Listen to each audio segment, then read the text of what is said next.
A candlelight and memorial and vigil sponsored by Not One More, Pittsburgh's chapter, whose main purpose is to provide education and support to those in need. It was held on Thursday the 21st at Beaver's Irving Park to remember both friends and family lost to addiction and longtime addiction treatment specialist Dr. Neil Capretto, who recently passed away from cancer. Tears and emotions ran high as many people shared both their personal and professional experiences with addiction and discussed how it affects all ages and professions. I want to welcome you here to 2018 Beaver Vigil. I have two people to introduce. The first is our MC. He's Herb Bailey. He has his bachelor's in ministry and counseling.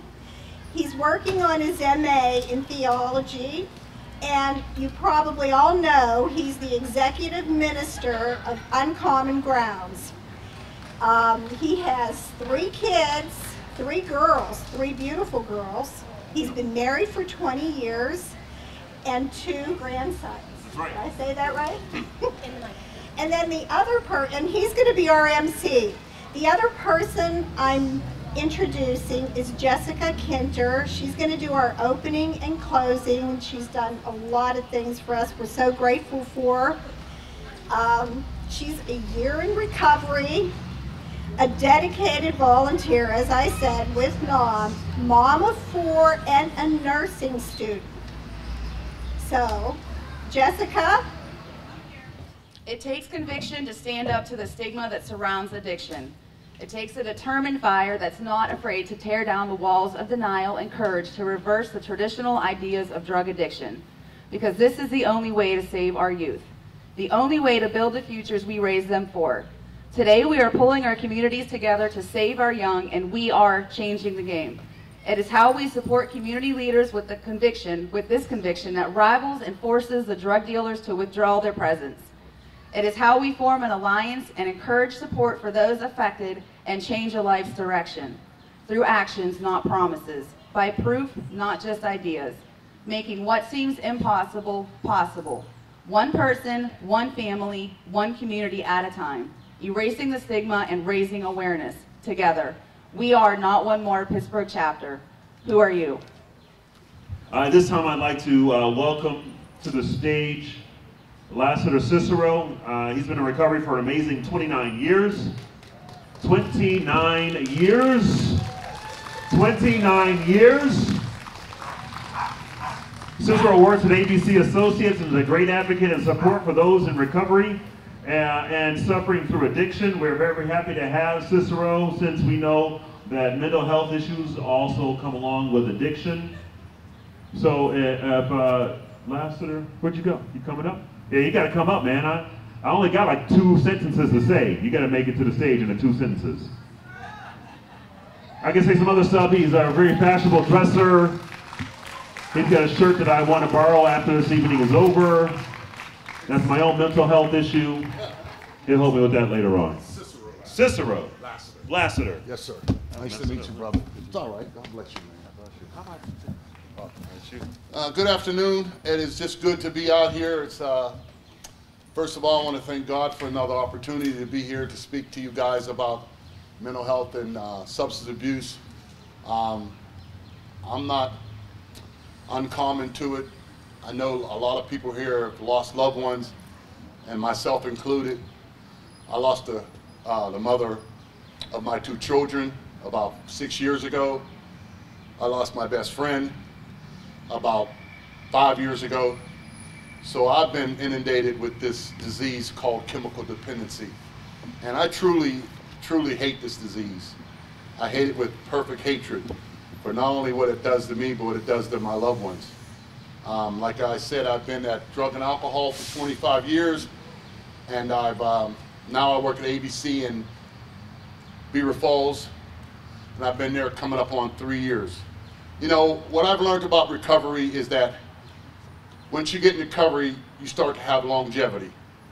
When I was in active addiction prior to 1988, I couldn't do anything that even spelled longevity. I'd get a job, and I'd lose it within a couple weeks or maybe 6 months. But once I got into recovery, I've been a basketball coach at Beaver Falls Big Area High School for 21 years. I've been a drug and alcohol counselor for 25 years, and I've been clean and sober for 29 plus years. And I say that because once recovery came into my life, the word longevity started meaning something to me. You know, I hate this disease because I have a daughter that's a recovering heroin addict. And you know, this disease of chemical dependency is so evil that if it can't get me, it'll get my children or my grandchildren. I have a 10-year-old grandson, and to think that what drugs will be prevalent in his life tomorrow is scary, because we know chemical dependency is generational, and we know chemical dependency is progressive. It gets progressively worse in generations. But I came today to talk to you about the connection between mental health and drug addiction. And there is a correlation. Co-occurring disorders are basically a mystery. It says, what started first? Really, no one is sure. Did the mental illness start and addiction to substance become the norm to deal with uncomfortable thoughts, or did the addiction to substance create the mental illness? We know for certain that when one has a co-occurring disorder, they not only have one disease, but they have two. And unfortunately, these are both no-fault illnesses. They're involuntary disabilities. No one walks up to a drug dealer or walks up to someone and says, hey, I volunteer to be a drug addict. We don't volunteer for this. It's a no-fault illness. Mental health problems were not caused by the person who's living with it. It is involuntary disability. How many people in this audience would want such a diagnosis to be perpetrated on themselves? We as professionals have believed for many decades that one must work on recovery first. However, in close conjunction, we must work on both diseases together. We need to be in treatment for drugs and alcohol, as well as treatment for mental health. We can start by stating that the person is empowered with a sense of control of their lives. Most addicts and alcoholics, that's what they want most, to control their lives. And sometimes controlling their lives is controlling how much money they have, how much money they can get from you, or how much they can control in terms of usage. And if they control a minute part of their life, they will believe and tell you that they are in control of their life. And it doesn't matter how big or how small that control is, just any part of control tells them they're in control. Simple enough, but is it really that simple? When a person has a co-occurring illness, stops its substance, the first thing happens that the mental illness escalates. So therefore I'm taking medication, and the medication is working, or I don't think it's working, so I stop taking the medication, and the disease of mental illness heightens and escalates very quickly. This cause upsets the person since they go through self-medication, the substance to control the mental illness. Here lies the frustration of being diagnosed with a co-occurring disorder. Persons in active addiction believe their substance of choice has been controlling their mental health. That is very erroneous, and it's a very faulty belief system. The substance has not been doing this. They have been making their mental illness worse. This has occurred due to the substance not permitting the psychotropic medications to even work. They stop working. How many times have mental health clients complained that their medication to you were not working? For example, if one has bipolar and is smoking crack cocaine, it would increase the mania, and the medication to control it would be rendered useless. The other side of the co-occurring disorder is the multiphasic layers of emotions, feelings, and irrational thoughts. Those happen to both when people use drugs and have mental health issues. Emotions, feelings, and irrational thoughts. I remember one of the rational thoughts I had as I was smoking crack cocaine. I remember that Len Bias, #1 draft pick of the Boston Celtics, had just signed a $2 million contract, and they found him overdosed on cocaine. And at the time, I was smoking crack cocaine. And my rational thought process was, I'm going to quit playing basketball because that's what killed Len Bias. I wasn't going to quit smoking crack cocaine. That's the rational thought process that I had. It says, first of all our emotions, feelings, and thoughts are irrational and are not, in fact, a fact. Factually, the person with a co-occurring disorder first works on their thoughts, words, and actions, for they have been living in a hellish nightmare of dysfunction and unsure of their outcome. Whether you are using drugs or mental health, you live in a hellish nightmare and you don't know the outcome. And the only way sometimes that makes you feel good is acting out on those irrational emotions and irrational feelings. And what the drug addict, only thing he wants to do is drink or use more drugs. They have been surviving their life, but not living their life. Surviving their life, but not living their life. I live to use and use to live. Very simply, that's what an addict is. My life was consumed by drugs, beginning and finding ways and means to get more.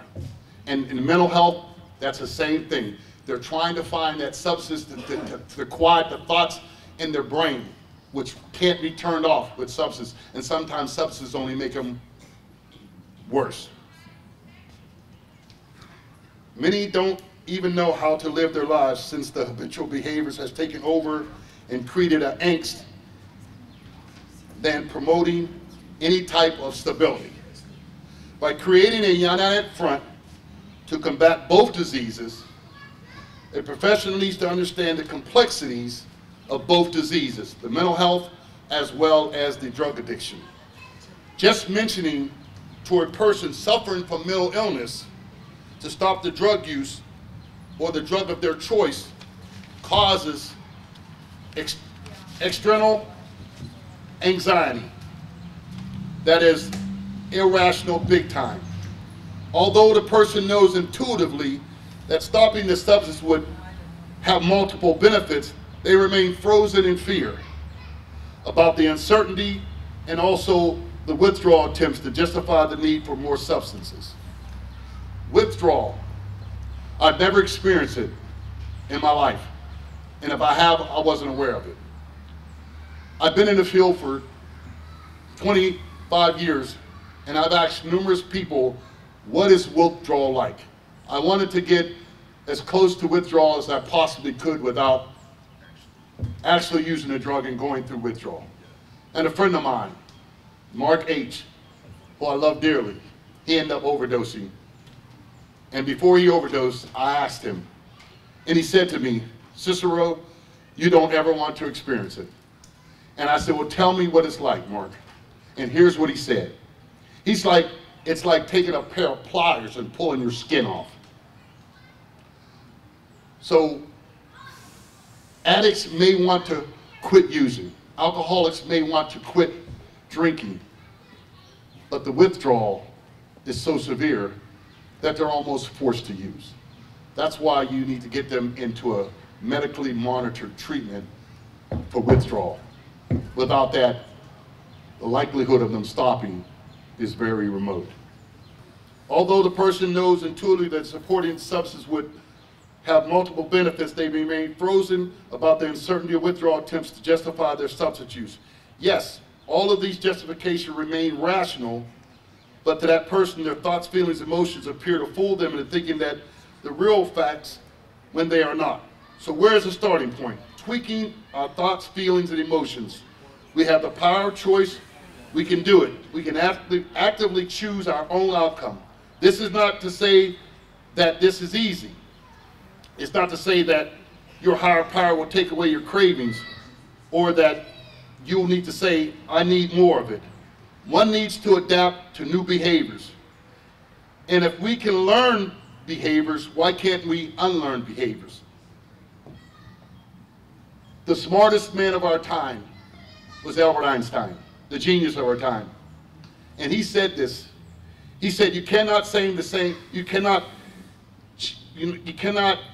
the consciousness, you cannot change a behavior that was created with the same consciousness. So therefore you must have a new consciousness.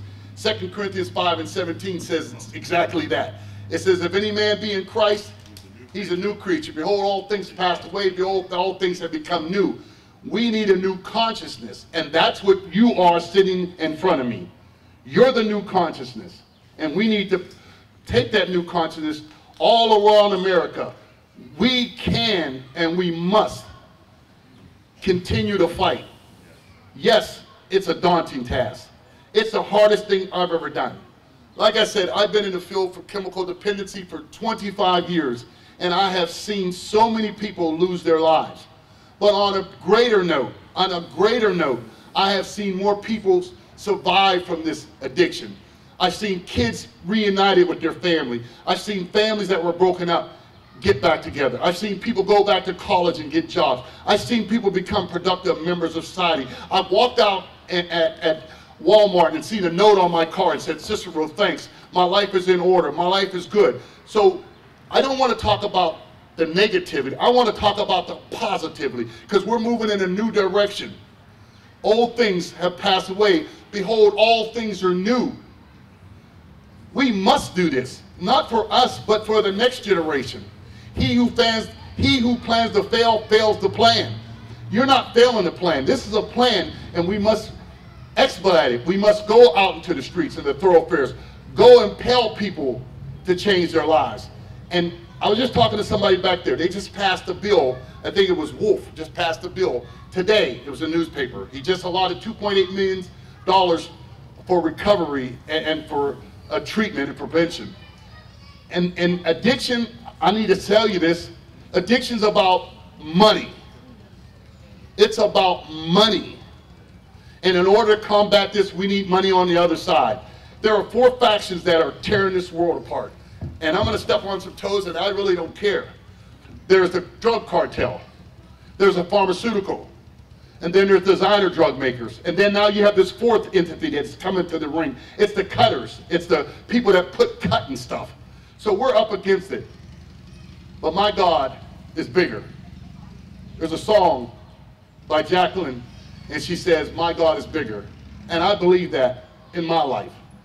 11/15/1988, I got into a closet because I had 2 small daughters, 2 and 4 years old. And I was a drug addict, and I didn't know how to acquiesce to be a parent. And their lives are going to be decimated if I didn't quit using drugs. And I got in that closet, and I prayed to God, and he heard my feeble cry. And I got up off my knees, and I went to church the very next day, and I dedicated my life to Christ. 11/15/1988, ain't nothing crossed these lips since that day. That's the power of Jesus Christ. And if it offends some of you, so be offended. You don't know my story, and you can't give him my glory. God has been good to me. He's taken me from the guttermost to the uttermost. He's taken me places I never thought. I got keys to buildings that I used to try to rob. But God says, here's the key, son. You don't have to rob it no more. You can go in and help people. I just came back to pay my rent. Again, I want to thank Not One More for this opportunity to share my life and my story and to talk about mental health. If no one told you today, I love you. And there ain't nothing you can do about it. I did a stint as a chaplain at a drug and alcohol treatment facility, inpatient. And I had guys who would come back in, and they were relapsed, and they'd come back to visit, and they'd sit in my office. And I would ask them, what was the first thing to go?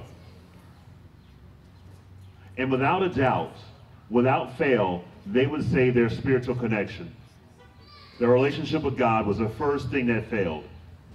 And so, no matter how you feel about what Cicero said, what he said is the truth. It is that connection. And if you choose not to, if you want to do it your way, do it your way. But the proof is in the pudding. Amen? I'm going to read this short poem that I wrote a few years back. It says, I am my brother's keeper. I miss you every day. I wish that I could see you. I wonder what you'd say. I think you'd first tell your daughter Lex, don't live too fast. Troubles will come and they will pass. I think that you'd tell your mom that she did the best she could. Let her know that you have found peace and how everything is good. I made this page in honor of you, my best friend.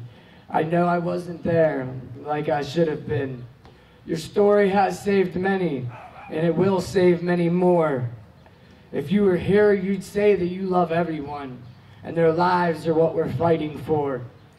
Each day is a blessing, and you taught me that, my brother. Brad will leave a legacy on helping one another. Thank you. Thank you, guys. I'm going to introduce Kathy Hughes. She was Dr. Neil Capreto's assistant for 17 years. She's going to say a few words about Neil. And then there's a video from Gateway that we're going to play. And because of the light, you're not really going to be able to see it very well, but what I want you to do is to use your ears and just listen, because there is a story being told. And I know that every story makes a difference, so pay attention. Kathy? Good evening, everyone. Thanks for coming tonight. Like Herb said, I worked with Dr. Capreto for 17 years. I mean, how blessed could I be to work with someone so great? One of the many things he taught me over the years, was compassion. Whether it was compassion for a patient in detox who was very sick and needed something immediately, or if it was a patient in rehab that needed something and they needed it immediately. In detox, they needed medications. In rehab, they may have wanted a razor or a glass of water and they needed it immediately. And he would always say, if you were on fire, you would want that fire to be put out immediately. That's how he helped me to learn compassion and keep compassionate over all the years. Even when somebody was leaving AMA from detox, he would always say, well, we're sad to see you go, but we welcome you back in 72 hours. Always willing to help everybody. And then when we would hear about a former patient that overdosed and passed away, he would come to me and he would say, I need that chart. Please pull that chart up for me so I can see how I tried to help this person. First of all, he would cuss, and he didn't cuss a lot, but he did when he heard about an overdose of a former patient. And then when he got sick 2 years ago, he would always say, and he was positive to the very end, he would continue to say every day, I'll do whatever I can to win this battle. Unfortunately, this year on June 9th, he lost his battle with cancer. So we can continue his legacy by continuing this battle and fighting every day. Thank you. We have a very wonderful person who is here with us tonight that we have decided was worthy of the Neil Capreto Award. And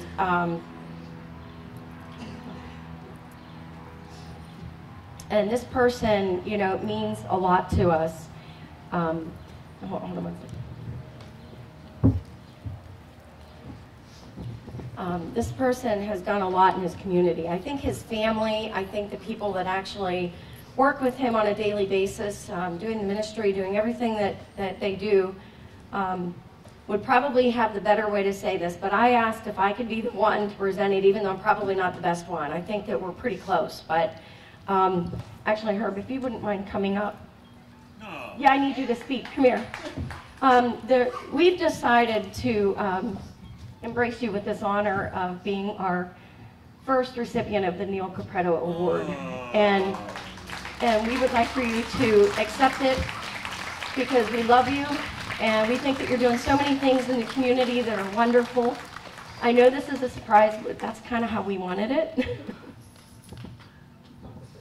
And this is a special award, so you can take a moment now to say a few words that you'd like to say and not as our MC.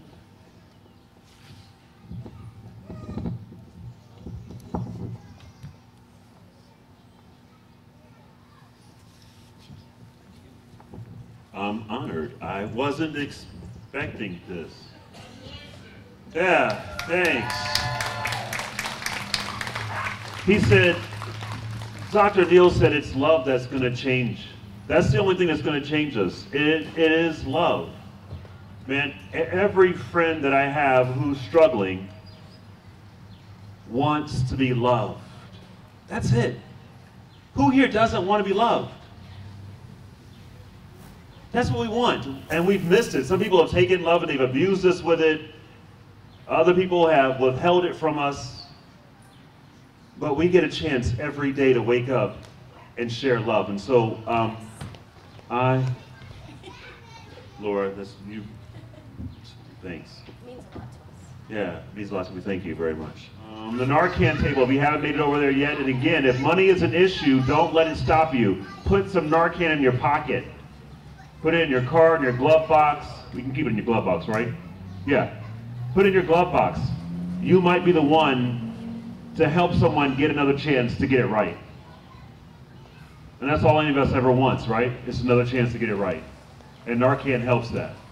Hi, I'm Jamin. I'm a pharmacist. I work with John Eagle Specialty Pharmacy. I'm an addiction recovery pharmacist and a mental health pharmacist. I'm here today to talk about the use of Narcan, and we're trying to get it out to everybody at the event here, and we're having a pretty successful day.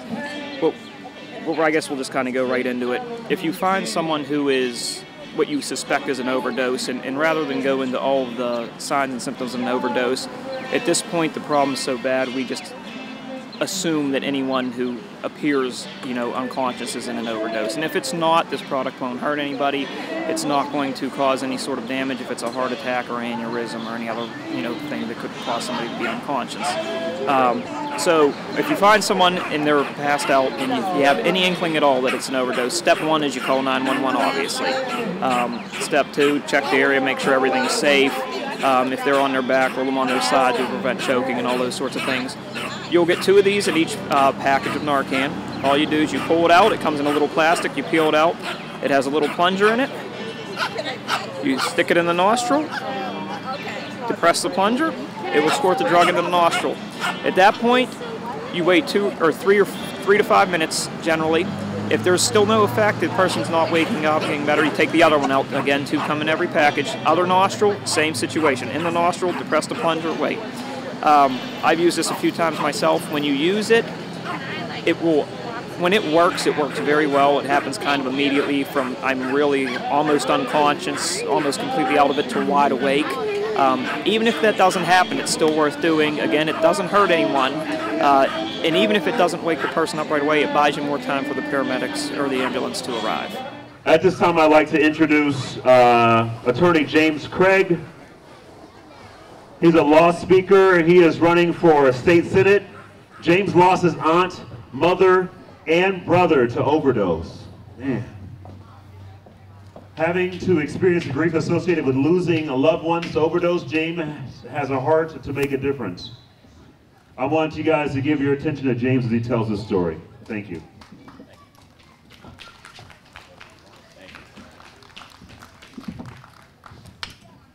What a beautiful evening it is tonight. It seems like every time I come to one of these events, and every time I speak, it's like God wants to give the best day for us to gather together. I really appreciated the musician who just played, because the first song he played was one that my brother always would play. And it seems like even now, even with him gone, there's a part of him who's still with me. My name's James Craig. I'm originally from Washington County, and I grew up in a family where my father, he worked, he was an iron worker. My mother, she worked a few odd jobs to make ends meet.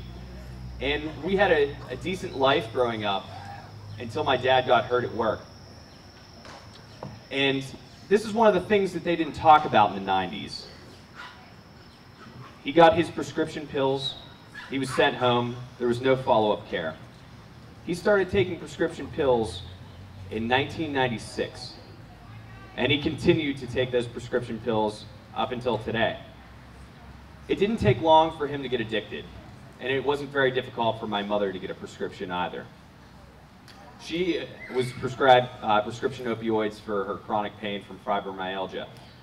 And then, as they were writing scripts for them, they wrote one for my brother who had back problems from playing high school football. On the outside, our family looked fine, but inside, our house was total turmoil.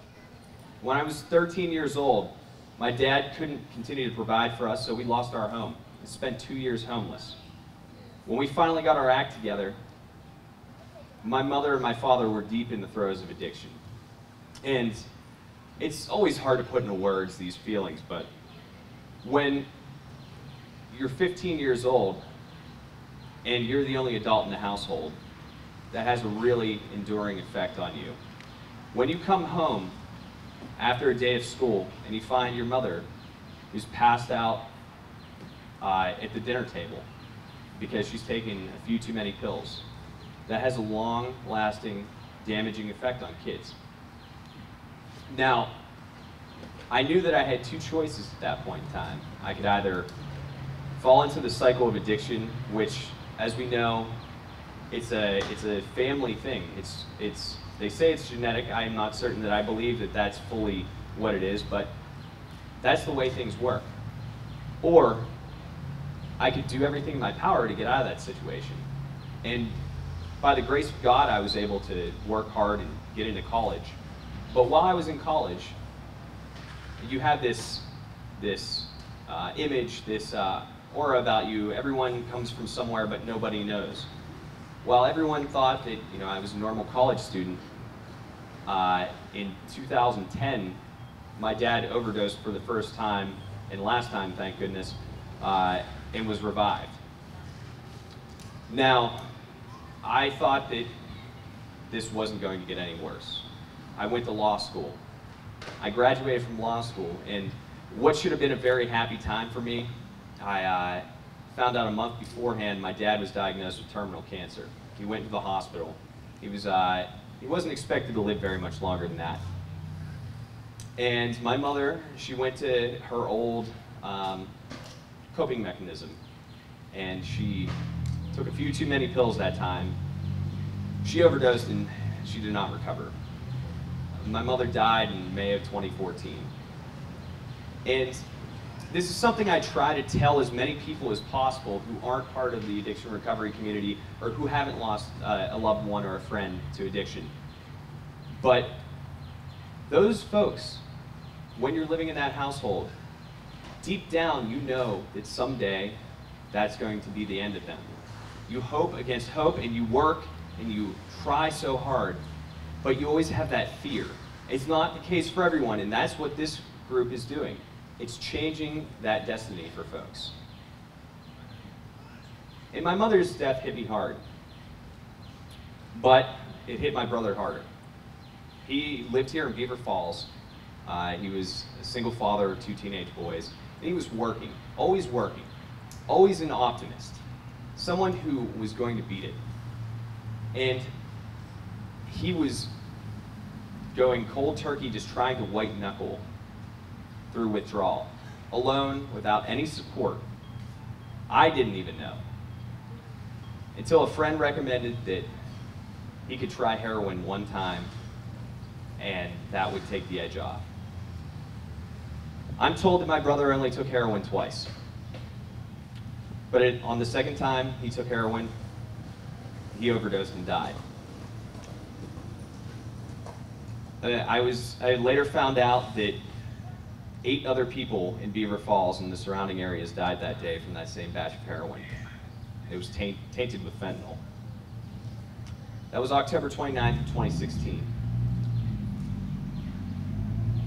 While it was hard for me to deal with my mother passing away, my brother, who I always believed would get better, my brother who was my mentor, who was my role model, who was my rock in my family, his death crushed me. So I started looking around for groups like this, for communities of folks who have seen the worst, gone through the fire and the flames, and who have come out on the other side. And I started coming to these groups, and I started talking to people, and I started seeing the problems that this community is facing, that the greater community is facing, and realizing that people are not listening to us as much as we should be listened to. I started speaking at events like this, and I realized that the only way that we can make people, or people are going to listen to us, is if we make them listen.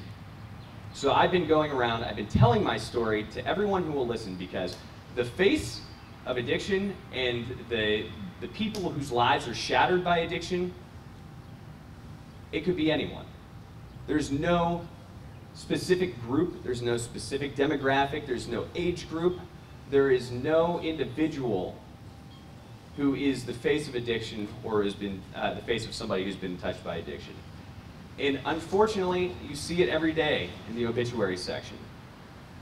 We need to, as a community, make it okay for the loved ones who have suffered a loss to say that my loved one suffered and lost their battle to addiction. Because until we bring this into the light, people are going to continue to suffer in the darkness. And in that darkness, no one can recover on their own. And something that Lassiter said, by the way, Lassiter, you have the best name I've ever heard in my life, Lassiter Cicero. You should run for office, by the way.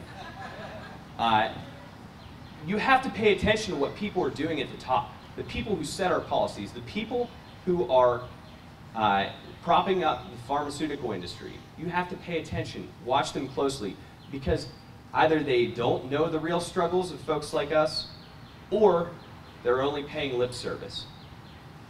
I pledge to you, even though many of you don't live anywhere near where I'm running to represent, that I'm going to fight for everyone who's in addiction recovery, and I'm going to fight doubly so for the children and loved ones of those who have lost someone to addiction.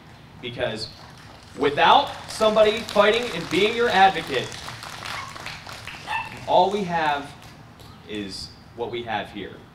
So I encourage everyone to fight. Fight for the next person. Fight for the people who are struggling. Be a voice for those people, and don't be afraid to tell your story, and don't be afraid to tell the story of your loved ones. I want to thank you all for giving me the opportunity to speak tonight, and thank you all for having an event like this where folks like us can get together.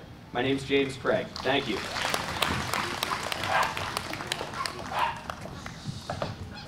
When tomorrow starts without me, when tomorrow starts without me and I'm not here to see, if the sun should rise and find your eyes and filled with tears for me, I wish you wouldn't cry the way you did today while thinking of many things we did not get to say. I know how much you love me as much as I love you. Each time that you think of me, I know you will miss me too. When tomorrow starts without me, please try to understand that an angel came and called my name and took me by the hand. The angel said my place was ready and heaven far above, and that I would have to leave behind all those I dearly love. But when I walked through heaven's gates, I felt so much at home, when God looked down and smiled at me, for golden his throne. He said, this is eternity, and all I promised you. Today for life on earth is done, but here it starts anew. I promise no tomorrow, for today will always last, and since each day is the exact same way, there is no longing for the past. So when tomorrow starts without me, don't think we're apart. For every time you think of me, remember, I'm right here in your heart. At this time, we're going to do the balloon launch. For our loved ones. And these are just like prayers going up. So on the count of 3, we're going to release our balloon. 1, 2. High above the chimney top, that's where